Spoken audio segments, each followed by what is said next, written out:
অনুপ্রাণিতও হবেন যে এর কোনো বয়স থাকে না, এর কোনো সময় থাকে না। শুধুমাত্র মানুষ যদি সৎভাবে পরিশ্রম করে যায়, তো অনেক কিছু স্বপ্ন সফল হতে পারে। ঝলমলে রোদ্দুর আলা দিন। আর আজকে আমার কাছে একজন গেস্ট এসছে। ওই আমরা বলি না এপার বাংলা ওপার বাংলা, সেই ওপার বাংলার একটা মানুষ। আমার চিরকালই আসলে ওপার বাংলার মানুষগুলোর সাথে বড্ড বেশি মনের মিল, জানি না কেন। তো আজকে আমার কাছে এসছে একটা ভীষণ প্রিয় ভাবি, সাবিনা ভাবি। হ্যাঁ, তুমি বলো তো, তোমার সালোয়ারটা কি সুন্দর, দেখাও একটু। এটা কি তুমি নিজে ডিজাইন করেছো? হ্যাঁ, তো আমার নিজের বুটিক্স আছে, হ্যাঁ, এগুলো টেলার্স আছে। হ্যাঁ এগুলো কটন, এগুলো কটনগুলো একদম পিওর কটন না? হ্যাঁ হুম। তুমি তো আগে ডিজাইনিংই করতে। হ্যাঁ তোমার প্রতিটা ড্রেস এবং খুব আমার পছন্দ, শাড়ি, কিন্তু সালোয়ারগুলো খুবই তুমি সিলেক্টিভ পরো। এগুলো কি তুমি কাপড়গুলো কি তোমরা নিজেরা কিনে টেলারকে দিয়ে দিয়ে বানাও নাকি? হ্যাঁ, হুম। আর তোমার নিজস্ব টেলার? নিজস্ব টেলার, বুটিক্সের শোরুম আছে আমার, আর তোমার কারখানা আছে ও, যেখানে মানে ব্লক বাটিক এগুলা হয়। ওকে। এই যে ব্রাশ প্রিন্ট এগুলো সব। বাহ, এইটা তো তুমি জার্মান দেশে এত বছর, তোমার আসলে এই এই জার্মান দেশের এই বাঙালি, আমাদের যে এত বাঙালি রয়েছে সারা জার্মান, শুধু ফ্র্যাঙ্কফার্ট ছেড়ে দাও না, ফ্র্যাঙ্কফার্টের বাইরেও, কারণ আমি কিন্তু পার্সোনালি দেখেছি যে তোমার পছন্দ অত্যন্ত সুন্দর। তো তুমি যদি এটাকে একটুখানি আরও প্রমোট করতে, তাহলে এখানকার মানুষদের সাথে এটা একটা ভালো। অ্যাকচুয়ালি হচ্ছে শান্তা, আমি আরও মনে করো 15-20 বছর আগে আমি কিছু ড্রেস নিয়ে আসছিলাম। তো ওই পরিচিতর মধ্যে এরা তখন হুম। দামই দিতে চায় না। হুম। তো লাস্টে আমি কিছু গিফট করে দিয়ে তারপর আমার বোনকে বলছি যে আর পাঠানো লাগবে না, এখানে আমার ব্যবসা আসলে হবে না। আমার মনে হয়, দেখো এখানে তো প্রচুর প্রোগ্রাম হয়, প্রচুর ফাংশনস হয়, আর মানুষ কিন্তু কেনেও। ইনফ্যাক্ট ওপার বাংলার মানুষ জার্মান দেশে বসে কিন্তু কেনে বেশি। কিন্তু আমার মনে হয় তোমার প্রসেসটা ঠিকঠাকভাবে তুমি করনি। প্রসেস আমার খুব ভালো লাগছে, তুমি আজকে এসছো অনেক দিন বাদে। শান্তা, তোমার জন্য একটা ছোট্ট গিফট। মা গো, আজকে সোমবার, আজকে সোমবার তুমি আমার জন্য গণেশ নিয়ে এসছো? এই হচ্ছে সাম্প্রদায়িকতা আজকে। ওপার বাংলার ওই ধর্ম টর্ম আমি বুঝি না, আমার হাতে তুলে দিল গণেশ। এরপরে আমি এই মানুষগুলোকে না ভালোবেসে কি পারি? কি সুন্দর, দাঁড়াও আমি জুতোটা খুলে এটাকে এখানে আগে রাখি, আমার ঠাকুরের জায়গায়। এটা আমার ঠাকুরের জায়গা ভাবি, এখানে আমি পুজো দিই। কি অপূর্ব লাগছে দেখতে, কি সুন্দর তুমি জিনিসটা কিনেছো। এটা না, এইটা নিয়ে একটা ভিডিও দেখছিলাম আজকেই সকালে। এটা এত দূর এটা আমার আচ্ছা, এইটার একটা একটা বিরাট বড় স্টোরি রয়েছে। এটা একটা নারকোল তেল, সেই নারকোল তেলটার কোনো কেমিক্যাল ছাড়া পিওর কোকোনাট অয়েল। একদম আমাদের বাড়িতে তৈরি। মানে নারকোলটাকে হ্যাঁ বের করে ওইখানকার লোকাল, হ্যাঁ, ওই গ্রামের লোকাল মানুষ ওটা কিভাবে বার করেছে বলো? ওই নারকোলটাকে কেটে রোদে শুকানো হয়েছে, হ্যাঁ তারপরে ঘানে ভাঙানো হয়েছে, মানে ওই যে জাতা কলের হ্যাঁ হ্যাঁ মতো। হ্যাঁ হ্যাঁ, জাতা কলে করে তারপরে ওইটাকে ওরা প্রেস্ট করেছে হ্যাঁ, করে করে, মানে এটা পুরো না পেস্ট অর্গ্যানিক। করা লাগে না, ওই কলটা জাতা কলে। ঘুরালে হুম। শুধু তেলটা বের হয়, সাবারটা আর একদিকে যায়। ও মাই গড, এ তো মানে এমন অর্গানিক জিনিস তুমি আমার হাতে, এটা মানে দুর্লভ। এটা মানুষ পয়সা দিয়েও এই জিনিস কেমিক্যাল আর এই মিক্স যে ছাড়া পারবে না। সরিষার তেলও আমাদের বাড়ির। বাবা, সর্ষের তেল তুমি ওখান থেকে, এটা বাংলাদেশের? আমার হাতে ওই এসছে যে বাড়ির নিজেদের জমির সরিষা সর্ষে। ভাঙানো। এ তো মানে পিওর পুরো হ্যাঁ, একদম। এই সবগুলো খাবার যদি পৃথিবীতে মানুষ সবাই পেত, তাহলে আজকে ঘরে ঘরে ঘরে ঘরে এত সত্যি হতো না। আগে আমি এত, ধরো একটু ইটালিয়ান হলো বা চাইনিজ হলো, একটা কিছু করলাম, হয়ে গেল। কিন্তু বাঙালি রান্না আমার খেতে ভালো লাগে। আচ্ছা, তুমি একটু আমাকে বলো না যে তোমার গল্পটা আজকে ভীষণ শুনতে ইচ্ছা করছে। প্রত্যেকটা মানুষের জীবনের একটা গল্প, তুমি বিশ্বাস করো এটা? প্রতিটা মানুষ তাদের এক একটা গল্প। আর আমার কাছে চিরকালই এই মানুষের জীবনের এই যে শুরু থেকে মধ্য বয়স বা শেষ অবধি যে বিভিন্ন ঘটনা, বিভিন্ন কার কতটা সংঘর্ষ, কার জীবন কতটা সহজ হয়েছে, আমার কাছে না ওই নেচার হয় না, নদী, সমুদ্র, পাহাড়ের থেকেও বেশি মানুষের যে সাবজেক্টটা, এটা আমার খুব প্রিয়, চিরকালই ছিল। সেইজন্যই আসলে আমার খুব জানতে ইচ্ছে করে যে কেমন, কারণ আমার মনে হয় তার থেকে অনেক বেশি শক্তিও পাওয়া যায়। অনেকে মোটিভেট হয়, অনেক গল্পের মধ্যে এমন কিছু থাকে, আমরা সবসময় ভাবি না যে আমার জীবনটা হয়তো অনেক কঠিন। কিন্তু যখন আমরা অন্যের গল্পটা শুনবো, তখনই তো আমরা জানতে পারবো যে আমার জীবনটা হয়তো আমি যেরমভাবে ভাবছি ভারী, তা নয়। তা তো বটেই। আর আমার জার্মান আসার পুরো জার্নিটাই অনেক কঠিন ছিল, কারণ আমি জার্মানে সহজভাবে আসিনি। আচ্ছা। আমার হাজবেন্ডের তখন এখানে ভিসা ছিল, মানে থাকার পারমিশন ছিল না। তো আমি বাংলাদেশে অ্যাকচুয়ালি একজন বড় মানের ব্যবসায়ী, হুম। তার ওয়াইফ সেজে পাসপোর্ট করে ওকে। তারপর এম্বাসি ফেস করে ভিসা নিয়ে আসছি।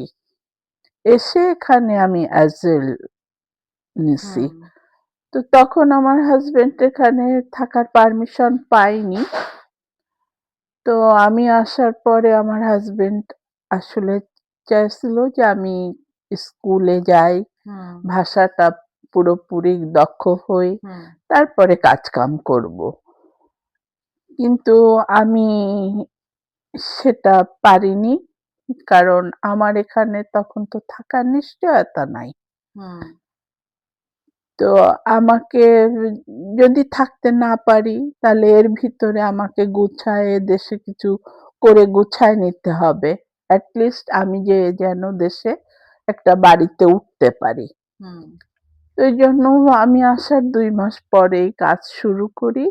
এই মানে যে তুমি জার্মানিতে পা দিয়ে ২ মাস বাদে কাজ শুরু করে দিয়েছো? হ্যাঁ, এই দেশের ভাষা জানো না, কিচ্ছু জানো না? কিছুই জানি না। ১ম ৩ মাস আমি কাজ করছি একটা ইটালিয়ান রেস্টুরেন্টে।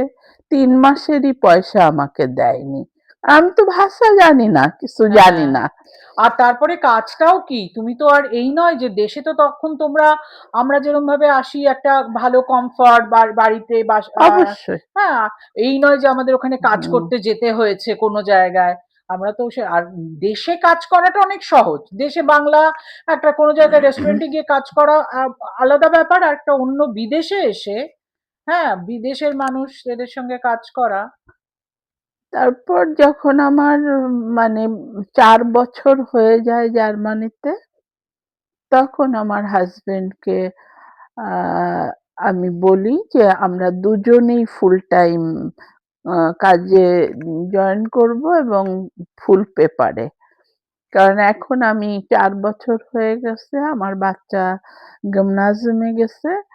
এখন আমি ভিসার জন্য ফাইট করব। তো এরপর আমি তখন একটা আম টিভি সেন্টার, রেডিও সেন্টারের ক্যান্টিনে কাজ করতাম।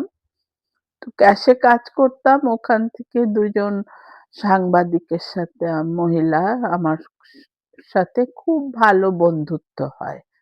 আমি প্রতি ২ সপ্তাহ পর আমার বাসায় ওদেরকে ইনভাইট করতাম। ইন্ডিয়ান খাবার খেতে চেত।